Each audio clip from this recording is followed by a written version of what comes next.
ကျောင်းမှာတော့ယူအီဟာသူမရဲ့အတန်းပေါ်တွေအကုန်လုံးအတန်းနောက်ကျမှရောက်လာကြတာကိုသတိထားမိလိုက်တယ်။ဘာလို့လဲဆိုတော့ဘသူဖုန်းမှာအလုံးမလှုပ်တော့လို့ပါ။အချို့ဆရာမတွေဆိုရင်အလုတ်တောင်မလာနိုင်ကြတော့တဲ့အထိပါပဲ။ဒါကြောင့်အတန်းအတော်များများကိုစာဖတ်ခန်းထဲပဲလွှတ်ထားလိုက်ရတယ်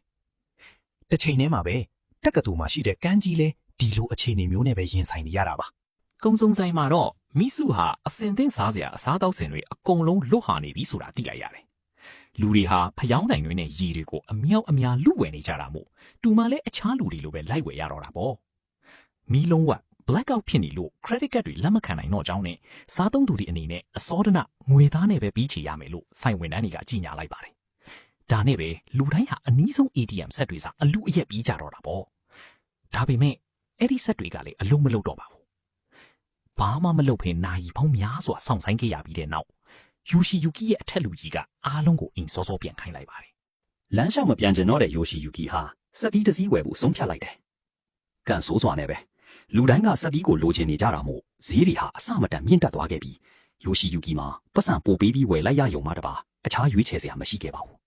။သူ့တိုက်ရှိကိုရောက်တဲ့အခါမှာတော့အဖွားအိုတူဟာလှေကားထက်မှအနားယူနေတာကိုတွေ့လိုက်ရတယ်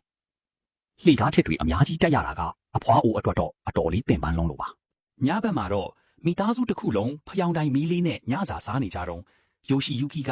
စက်ကူနဲ့ဖောင်တိုင်ကိုသုံးပြီးအလုတ်ဆက်လုပ်ဖို့အတင်းပြောနေခဲ့တယ်။အိမ်သာသုံးလိုက်တိုင်းဘာတော့အိုးတွေကရေကိုခွက်နဲ့ခလုတ်လောင်းပြီးတန့်ရှင်းရေးလုပ်နေရတာပေါ့။မီးဘူးချောင်ပေးစင်မှာလေရီမလာတော့တာမို့မိစုခမပကန်းတောင်စီးလို့မရပါဘူး။အတော်အတွင်းမှာတော့ယူအီဟာဖျောင်းတိုင်မီးနဲ့မဂဇင်းဖတ်ဖို့ကြိုးစားရင်မီးတောင်းနဲ့တိတ်ကတ်သွားလို့စပင်းနေတောင်တူးကုန်ရသေးတယ်။မိမိတို့အခန်းထဲမှာဘာမှမလုပ်ဖဲထိုင်နေရတာငြင်းငွေလာတာကြောင့်မောင်နှမနှစ်ယောက်အပြင်ထွက်လာကြချိန်မှာမိစုကမိသားစုတစ်ခုလုံးကိုဝရန်တာမှာထိုင်ဖို့ဖိတ်ခေါ်လိုက်ပါတယ်။မြို့တစ်မြို့လုံးမီးစက်တစ်ခုမှမရှိတော့တာမို့ကောင်းကင်ထက်မှာလှပလုံးနဲ့ကြဲရောင်တွေကိုတဲတဲခွဲခွဲမြင်တွေ့လိုက်ရတာပေါ့။